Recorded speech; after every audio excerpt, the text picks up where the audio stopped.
Tracker on WION World is One.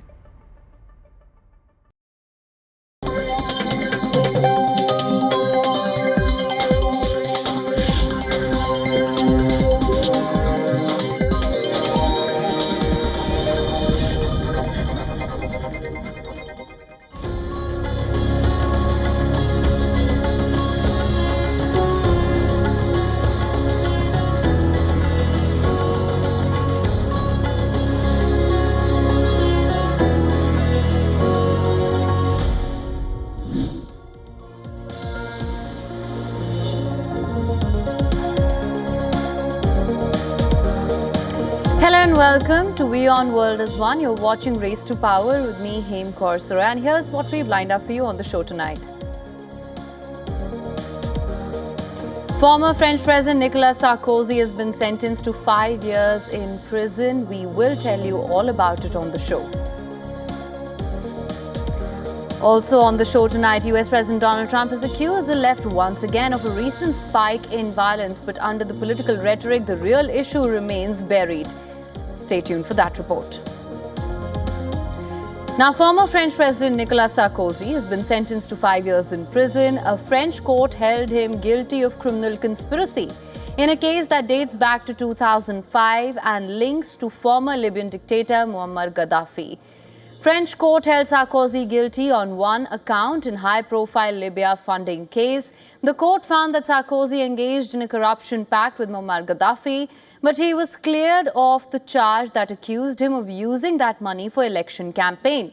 Sarkozy has been cleared of 3 other charges, including corruption, misuse of Libyan public funds, and illegal election funding, and has now the option to appeal the decision. But despite that, he will be heading to jail. In a statement after the court announced the sentence, Sarkozy condemned the verdict and called it serious for the rule of law and for the trust one can have in the justice system. Ladies and gentlemen, what happened today in this courtroom of the Paris Correctional Court is extremely serious for the rule of law, for the trust one can have in justice. More than 10 years of investigation, millions of euros spent to find Libyan funding, which the Correctional Court has just stated could not be found, and for good reason, in my campaign. Now, this case dates back to 2005 when Sarkozy was France's interior minister and Gaddafi was facing international isolation. The deal allegedly shaped out between the two. Pact was taking Gaddafi out of international isolation in return for money for Sarkozy's 2007 presidential run. This case marks the biggest legal challenge of Sarkozy's career. He is already a 2-time convict. In a previous trial, he was convicted of corruption and influence peddling and wore an electronic tag while serving part of his sentence. In another case, he was found guilty of hiding illegal overspending in his failed 2012 re-election bid. Despite conviction, 70-year-old Sarkozy remains an active player in French politics, and the man who once shaped European geopolitics is fighting for his political survival. For more on this, our correspondent Ross Cullen gets you more on this story from Paris. Listen to this. Not the first time that Nicolas Sarkozy has had a brush with the law. He was convicted and already served 3 months wearing an electronic tag for trying to bribe a judge. He's also been convicted of authorising fake bills to cover up illegal campaign overspending in his ultimately unsuccessful bid for re-election in 2012. An appeal has been launched against that one. And just worth pointing out that we have had some responses already from politicians here in France. Understandably, Nicolas Sarkozy's party, the Conservative Party, the Republicans, are very upset about this. And in fact, Marine Le Pen as well, a very well-known far-right person here in France's political scene. She has said that while she did have political differences with Nicolas Sarkozy, she also was upset about the verdict.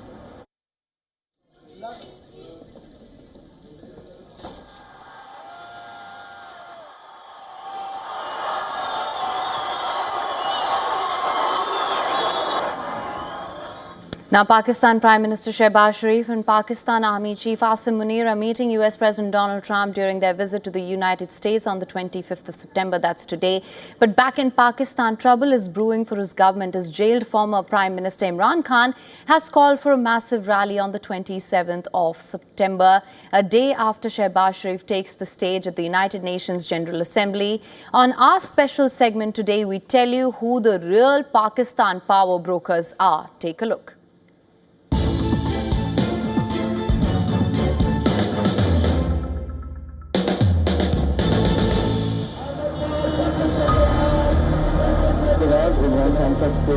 On the 22nd of September, jailed former Pak Prime Minister Imran Khan issued a call for a rally in Peshawar on the 27th.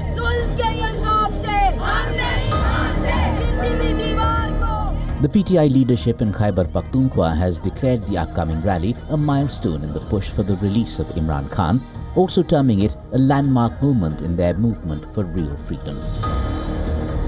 Khan himself sent a strong message to the ruling establishment and Pakistan's army, quote, "Those who think I will break are delusional. I will not accept slavery no matter what is done to me," end quote.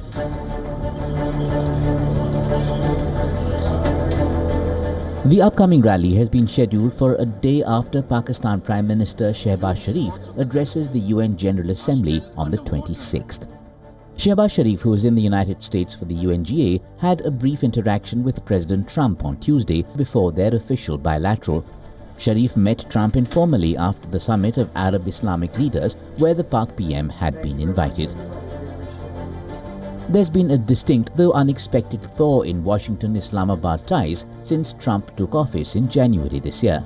Quite a reversal from the fact that his predecessor Joe Biden never even spoke to any Pakistani Prime Minister over the phone during his entire term.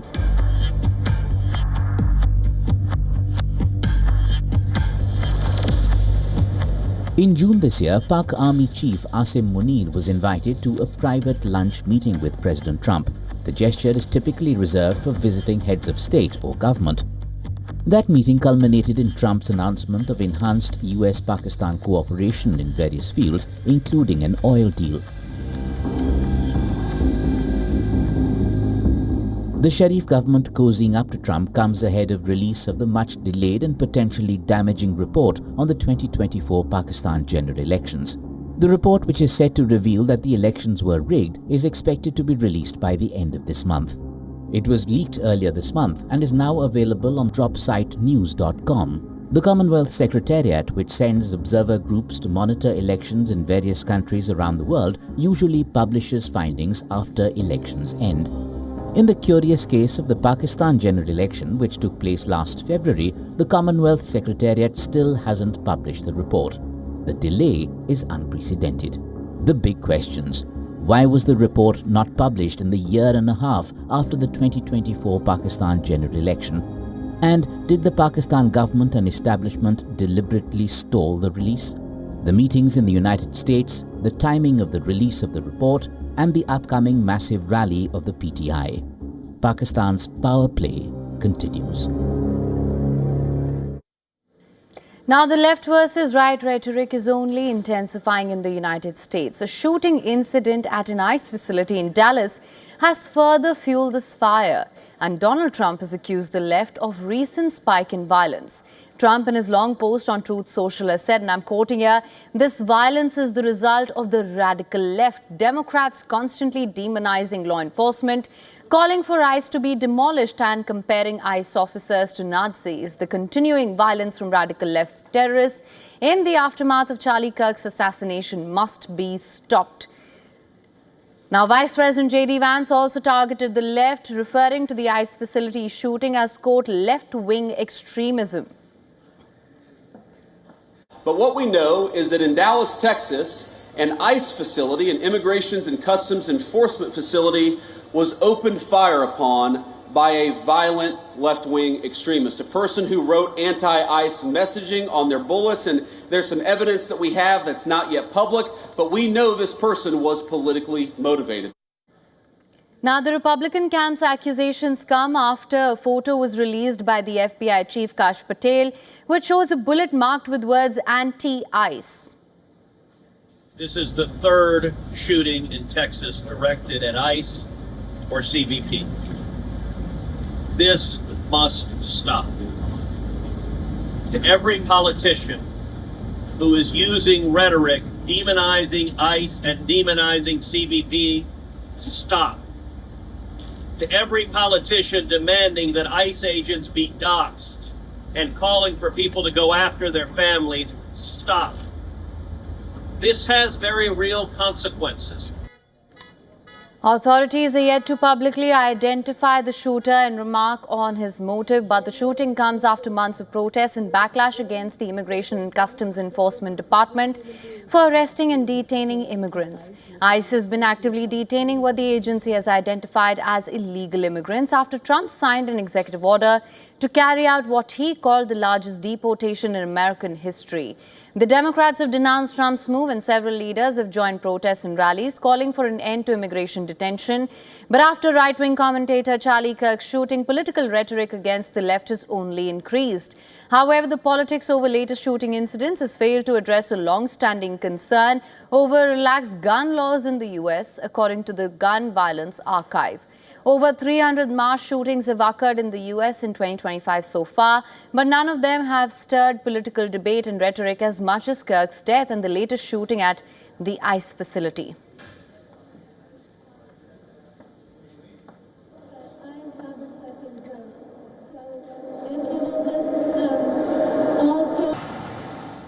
For more on this, our correspondent Susan Tehrani is joining us live from New York. Susan, thank you so much for joining us. Of course, this latest shooting that has sparked debate once again, Trump hitting back and Trump hitting out at the radical left, that's what he calls them. What is the mood on ground and how is this being perceived? Ultimately, the temperature has to come down. That's something that everyone seems to agree on. However, Donald Trump, J.D. Vance, Kristi Noem, the Homeland Security Secretary, Ted Cruz, all of these Republican leaders can come out and say whatever they want. But unless and until the Democratic Party's leaders themselves come out explicitly and say that violence against ICE, against law enforcement, is unacceptable, it's hard to imagine that issues like this won't continue.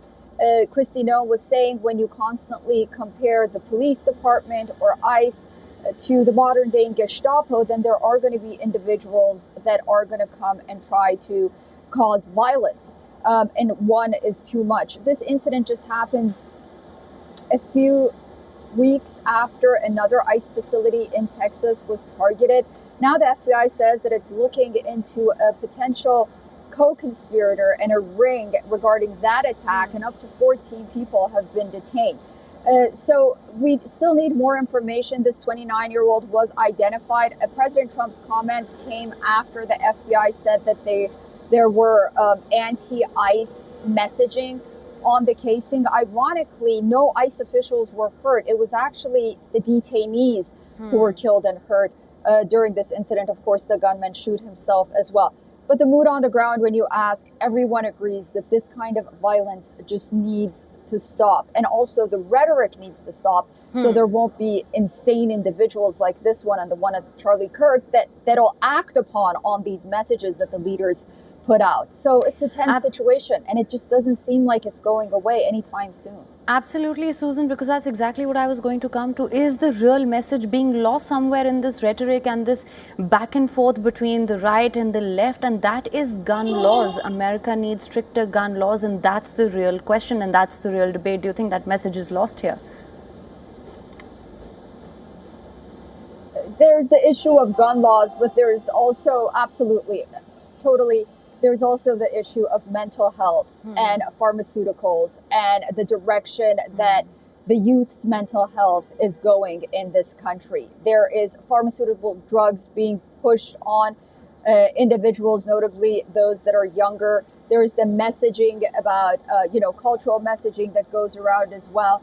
And then, of course, there's the issue of guns. All of these compounded, and then you have the fiery political rhetoric that goes along with it. And you just see that there just seems to be no end in sight. Something needs to be done. Absolutely, Susan. You've raised some really important issues there as well. Mental health being one that needs to be talked about more often as well. Thank you so much for that, Susan. We'll, of course, continue to monitor the situation closely. All right, and Donald Trump has used a new installation of portraits at the White House to mock his Democratic predecessor Joe Biden in a break from decorum typically shown to past presidents, no matter their political party. A presidential walk of fame was unveiled outside the Oval Office on Wednesday, displaying gold-framed portraits of past U.S. presidents. Every president is featured except for Joe Biden. In place of his portrait, the frame shows a photo of his auto pen signature. A White House official speaking anonymously says the alternative portrait of former President Biden was President Trump's idea. Trump, known for his provocative style, has mocked Biden's use of auto pen, questioned his mental fitness, and suggested key decisions were made by aides rather than by Biden himself. Former President Biden and his former aides have rejected those claims, stressing his active role in governance. A spokeswoman for Biden has said that she had no comment on the new portrait. The auto pen is a device it's used to replicate a person's signature with precision, typically for high volume or ceremonial documents. It has been employed by presidents of both major parties to sign letters and proclamations. Since taking office in January, Trump has revamped the White House's look, adding lavish gold accents, taking down portraits of Democrats Barack Obama and Hillary Clinton, and replacing the Rose Garden with a hard stone patio as well.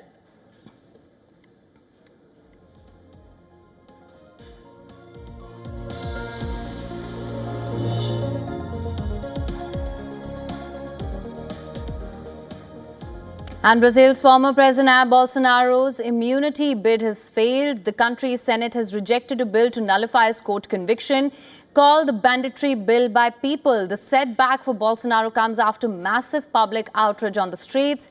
The Banditry Bill would have allowed legislators to decide whether one of their own could be arrested or charged with a crime. But Sunday's mass demonstrations with tens of thousands on the streets changed the political calculus. Protesters denounced the bill, saying it was designed to protect corrupt politicians and undermine accountability.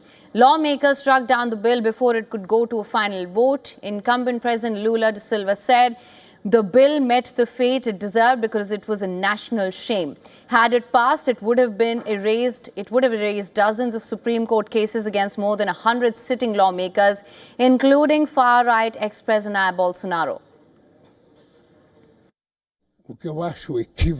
You can't expect protection that society doesn't have. Why do you want that protection? What are you afraid of? So that's it. I think this PEC suffered the fate it deserves, to disappear, because it was a national disgrace. Now, Bolsonaro was sentenced earlier this month to 27 years in prison for coup plotting, a case that has galvanized his supporters. Meanwhile, a separate push for amnesty for Bolsonaro also appears to be losing momentum. Some lawmakers now say a bill offering sentence reductions is more likely to follow. But for now, the hope for an immediate way around the court conviction has failed for Bolsonaro.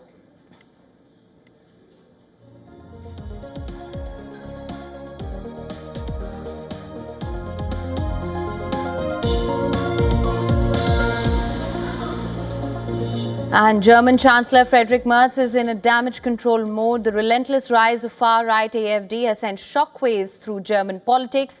And now the Chancellor himself is making efforts to counter it. AfD is scripting its rise from Germany's east, where it has become the most popular party in recent times. Now German Chancellor is reaching out to eastern provinces, but the distrust is deep-rooted. Merz's centre-right Christian Democrats promised the region flourishing landscapes after the 1989 fall of the Berlin Wall. But years of deindustrialization, job losses and outward migration has left deep scars, turning the region into AfD heartland. Merz's outreach campaign is expected to focus on energy, transport and efforts to boost the defense industry in the face of a hostile Russia. The effort is seen as a move to hit AfD where it is strongest. The far-right party is now leading the polls in all 5 eastern states, a serious threat for the CDU and its coalition allies. Saxony-Anhalt is heading for elections in 2026, where AfD is polling on around 39%, raising the possibility of it becoming the first German state to be led by an AfD government. AFD is gaining big on the national front as well. According to latest poll released by polling agency, AFD is marginally ahead of Mertz's CDU with 26%. CDU has slipped to number 2 with 25%. Mertz's own popularity ratings have also gone down after he took oath earlier this year. In a recently held local election in Mertz's home state, far-right AFD's vote share jumped by 10%, making it the next big force in German politics.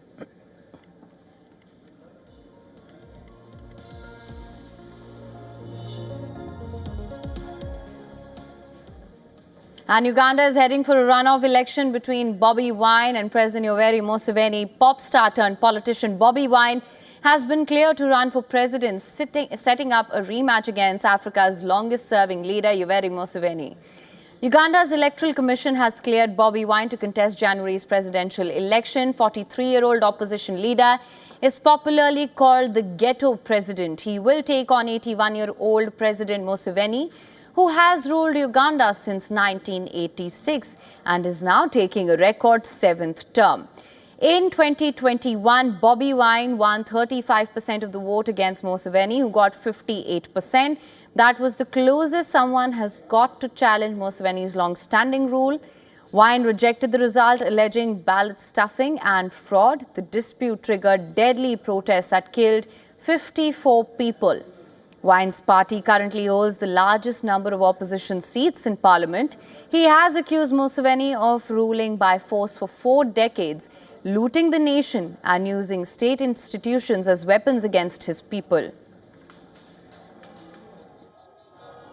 Change of leadership has been written in blood, the blood and sacrifice of the common people of Uganda, the citizens of Uganda, and yet the leaders who always promised liberation have always delivered oppression. For 40 long years, one man and a small group of his relatives and friends have ruled our country on gunpoint. They have looted our nation and turned every institution of government into a tool of oppression. But the political rhetoric from the ruling side is more intense. Earlier this year, Museveni's son and the country's military chief threatened to behead Wine. With elections slated to take place in January 2026, the next few months will be crucial for the East African nation.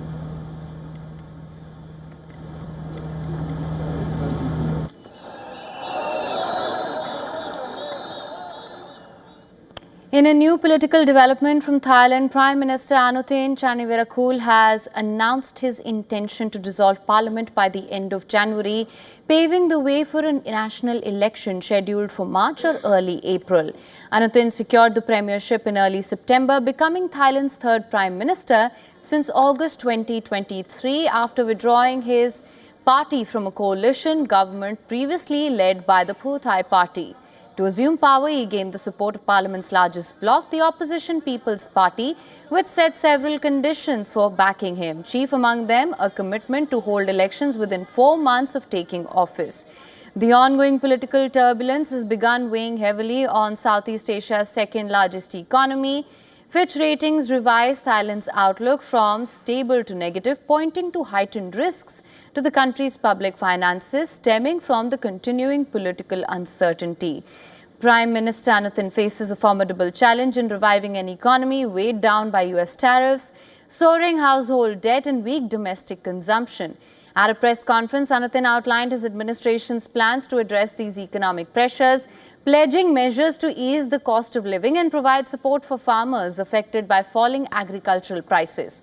He also made clear that his government would not pursue policies promoting gambling businesses, firmly ruling out casino-style entertainment complexes as well as the legalization of online gambling.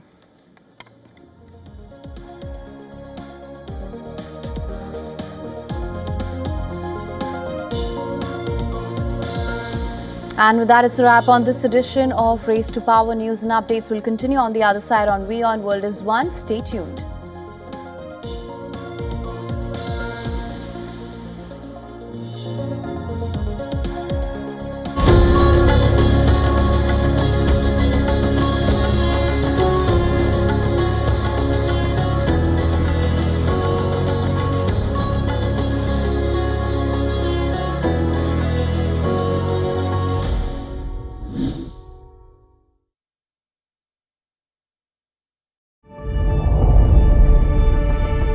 The Earth is sending distress signals. Wildfires, droughts, and melting glaciers. Can we reverse the damage? Explore the harrowing effects of climate change.